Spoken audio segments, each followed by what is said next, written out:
Il y a des blessures qui ne peuvent pas être vues à l'œil nu, mais qui s'effacent silencieusement dans votre âme, jour après jour. Avez-vous déjà eu l'impression d'avoir égaré votre confiance? Vous êtes-vous déjà demandé pourquoi quelqu'un pouvait intentionnellement vous blesser, même si vous n'aviez rien fait de mal? Ces souvenirs douloureux peuvent vous laisser réfléchir. Dois-je leur donner une seconde chance? Suis-je trop rigide? Mais vous savez quoi? Parfois, fermer une porte n'est pas seulement une façon de vous protéger. C'est la première étape pour vous libérer de fardeaux inutiles. Le stoïcisme nous rappelle que tout le monde ne mérite pas le pardon ou une seconde chance si quelqu'un vous fait intentionnellement du mal. Si c'est son choix qui lui permettre de rester dans votre vie n'est qu'une invitation ouverte à plus de douleur. Ne gaspillez pas votre force intérieure sur des personnes qui ne l'apprécient pas. Soyez plutôt assez courageux pour fixer des limites et honorer votre propre valeur. Dans la vidéo d'aujourd'hui, je partagerai avec vous 3 leçons que j'ai acquises. Grâce à une réflexion profonde et à mon expérience personnelle, la capacité de vous aider à libérer votre pouvoir intérieur, à surmonter la blessure et à trouver la paix. Alors accordez-y toute votre attention. Ne manquez pas un seul instant, car chacun d'eux a le potentiel de transformer la façon dont vous vous voyez et dont vous faites face à la vie. Préparez-vous à vous lancer dans ce voyage avec moi. Numéro 1. Reconnaissez que le problème est le leur, pas le vôtre. C'est à eux, pas à toi. La vie est une tapisserie de relations et de collisions. Parfois, les personnes en qui nous avons le plus confiance sont celles qui nous blessent le plus profond. Ce qui fait encore plus mal, c'est quand ils le font intentionnellement, pas par accident ou un lapsus, mais délibérément en toute conscience. Ils vous regardent dans les yeux, pleinement comprenant leurs actions, et choisissent quand même de continuer une telle douleur. Coupe comme une lame tranchante, laissant des cicatrices, non seulement à la surface, mais gravées profondément dans votre âme.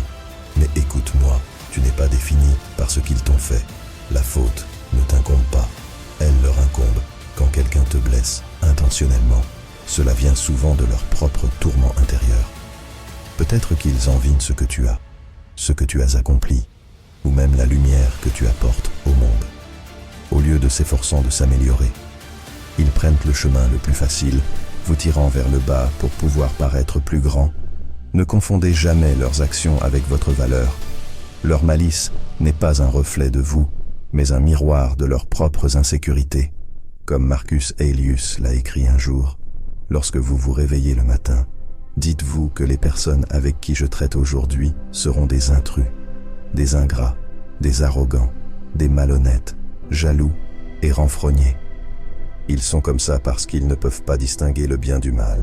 Si vous pouvez faire la différence entre le bien et le mal, entre la lumière et l'obscurité, j'espère que vous pouvez également voir cette simple vérité. Vous n'êtes pas ce qu'ils vous ont fait. Soyez suffisamment lucide pour séparer ce qui leur appartient de ce qui vous appartient et reconnaissez que la douleur qu'ils ont infligée n'a pas le pouvoir de vous définir. J'ai vu trop de gens porter une douleur non résolue, lui permettant de s'envenimer en colère. Incapables de faire face à leur propre lutte, ils s'en prennent à trouver quelqu'un pour supporter le poids de leurs blessures. Et malheureusement, parfois cette personne est, vous imaginez un ami proche, soudainement vous tournant le dos, parlant de vous, en mal dans votre dos ou amplifiant vos plus petites erreurs pour ternir votre réputation. Dans ces moments-là, vous pouvez vous sentir instable, vous demandant ce que vous avez fait de mal. Mais arrêtez-vous et réfléchissez. Est-ce vraiment à propos de vous? Ou est-ce leurs propres insécurités projetées sur vous? Je sais, la douleur que vous ressentez. Ressentir est réelle. Elle consume vos pensées, vous fait douter de vous-même et vous prive de sommeil pendant de longues nuits solitaires. Vous vous demandez pourquoi ils vous ont fait ça. Pourquoi vous n'étiez pas assez bon pour mériter l'équité et le respect. Mais voici la vérité. Je veux que vous vous accrochiez à vous. N'avez pas besoin d'être meilleur pour gagner le respect. Leur choix de vous blesser ne dit rien sur votre valeur et tout sur qui ils sont. Ils ont choisi d'affronter leur propre douleur en vous tirant vers le bas. Mais cela ne les élève pas plus haut. Cela ne révèle que la profondeur de leur peur et leur faiblesse. Comprenez cela en reconnaissant que le problème vient d'eux. Ce n'est pas excuser leurs actions, c'est libéreur toi-même des fardeaux qui ne t'appartiennent pas. Tu n'es pas leur erreur, tu n'es pas la cible de leur amertume, tu es toi, et tu as le droit d'avancer sans le poids d'un bagage émotionnel qui n'est pas le tien. Je sais que ce n'est pas facile. Tu peux avoir l'impression d'avoir été frappé comme si les fondements de ce que tu croyais s'étaient effondrés sous tes yeux. Mais souviens-toi de ça. Tu es plus fort que tu ne le penses. Tu as surmonté des choses plus difficiles avant, et tu surmonteras ça aussi. Leurs actions ne te définissent pas. Tu es un guerrier, un survivant, et surtout quelqu'un qui mérite le respect et l'amour. Alors, quand tu te regardes dans le miroir, regarde dans les yeux de la personne qui te regarde. C'est quelqu'un qui a la force de s'élever et de laisser cette blessure derrière toi. Ne la laisse pas te tirer vers le bas, parce que ce n'est pas là que tu appartiens. Le problème a toujours été le leur, pas le tien. Numéro 2. Affronte et guéris ta douleur. Quand vous réalisez que le vrai problème vient d'eux et non de vous, l'étape suivante consiste à affronter les cicatrices que la blessure a laissées sur votre âme. Comprendre qu'ils vous ont blessé pour leurs propres raisons est un début stimulant, mais cela n'efface pas les émotions ou la douleur que vous avez endurées. Vous pouvez ressentir de la colère, de la frustration ou du chagrin, des émotions brutes et profondément humaines. La clé ici n'est pas de nier ou d'enterrer ces sentiments, mais de les affronter comme une partie essentielle de votre chemin de guérison. Ce n'est que lorsque vous vous autorisez à ressentir, à accepter et à libérer ce qui a été refoulé à l'intérieur que vous pouvez vraiment dépasser la douleur. Donnez-vous la permission de vivre pleinement ce que vous traversez. Si vous êtes en colère, laissez la colère faire surface. Si vous êtes triste, laissez couler les larmes. Ne supprimez pas ou n'enterrez pas ces émotions. Les supprimer, c'est comme essayer de retenir un déluge. Plus la pression est forte, plus les dégâts sont profonds. Laissez plutôt couler vos émotions, naturellement comme un ruisseau trouvant son chemin vers l'océan. Imaginez être trahi par quelqu'un que tu aimes ou en qui tu as confiance. La plupart, tu as l'impression que ton cœur a été déchiré, ton esprit submergé de questions « Pourquoi moi qu'ai-je fait de mal ?» Mais ces émotions n'ont besoin de réponse. Ils ont besoin de se libérer. Certains trouvent du réconfort dans l'écriture, laissant le stylo se répandre leur douleur et leur colère sur la page, la transformant en un flux d'expressions cathartiques. Les mots deviennent un refuge, un espace pour parler sans peur du jugement. Les autres courent le long de chemins familiers, leurs pas portant le poids de la tristesse, le laissant derrière à chaque kilomètre, et certains se confient simplement à un ami de confiance.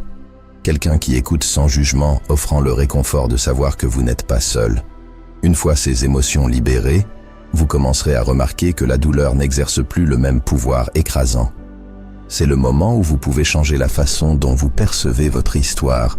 Au lieu de vous considérer comme une victime de la cruauté de quelqu'un d'autre, vous voyez comme un survivant, un guerrier qui s'est élevé au-dessus de ses blessures, comme Épictète l'a dit un jour. Ce n'est pas ce qui vous arrive, mais comment vous réagissez qui compte. D'autres peuvent choisir de vous blesser, mais ce qui vous définit ne sont pas leurs actions. C'est votre force et votre résilience pour les surmonter.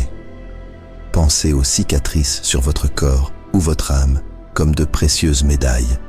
Elles sont la preuve de votre force et de votre résilience. Chaque blessure guérie raconte une histoire d'endurance extraordinaire. Un rappel que même si vous avez souffert, vous en êtes ressorti plus fort et plus constant. Vous n'êtes pas la somme de votre douleur. Vous êtes une preuve vivante de guérison et de croissance. La guérison ne signifie pas oublier ce qui s'est passé. Il ne s'agit pas de nier vos émotions ou d'effacer des souvenirs.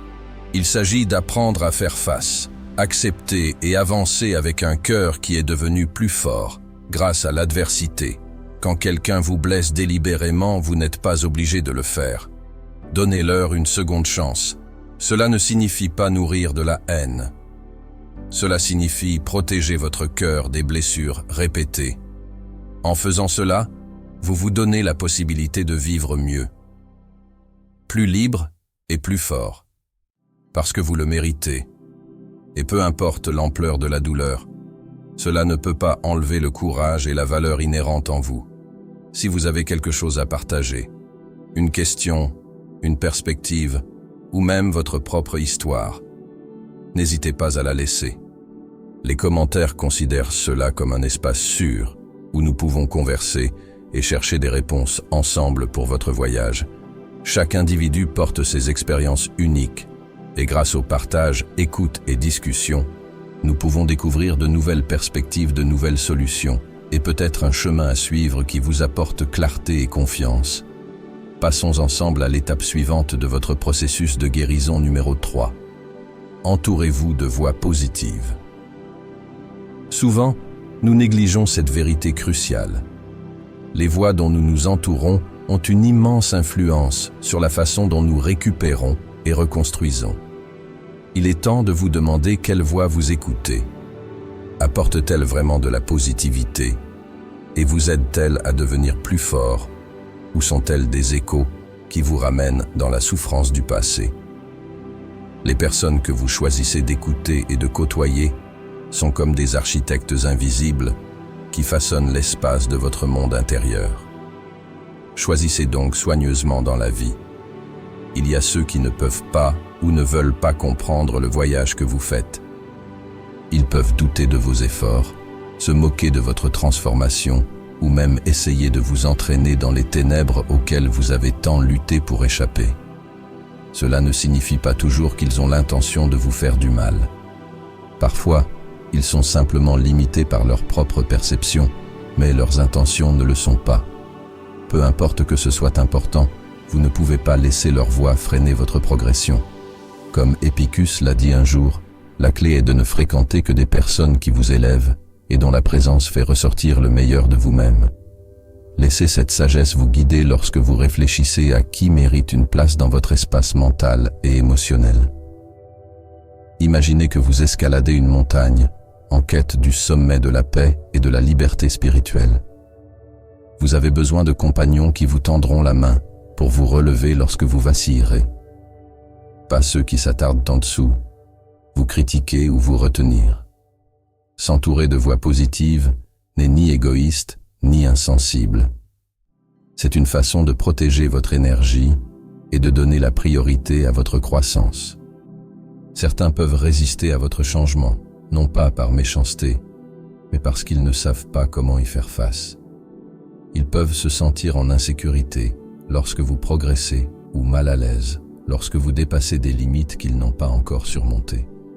Sénéca a sagement conseillé de s'associer avec des personnes susceptibles de vous améliorer. C'est un rappel de choisir un environnement qui nourrit votre croissance, pas un qui vous enferme dans de vieux schémas. Mais comment pouvez-vous dire qui est une influence positive et qui ne l'est pas? Faites attention à ce que vous ressentez après chaque interaction. Si vous quittez une conversation en vous sentant encouragé et aimé, ce sont les personnes à garder proches d'un autre côté. Si vous vous sentez vidé en doutant de vous-même ou en étant blessé, il peut être temps de réévaluer cette relation. La distance ne doit pas signifier rompre complètement le TI. Parfois, c'est simplement une façon de vous protéger. Le pardon ne signifie pas permettre à quelqu'un de continuer à vous blesser. Votre chemin de guérison est sacré. Tout le monde ne mérite pas d'y participer, et ce n'est pas grave. Rappelez-vous que votre paix compte plus que de plaire à quelqu'un d'autre. Si quelqu'un ne peut pas faire preuve d'empathie ou vous soutenir, ce n'est pas grave qu'il reste à l'extérieur seulement lorsque vous êtes entouré de voix édifiantes. Vous pouvez avancer avec confiance en laissant derrière vous les ombres de votre passé. Alors, ne laissez pas votre temps être gaspillé par la négativité ou par ceux qui résistent à votre croissance.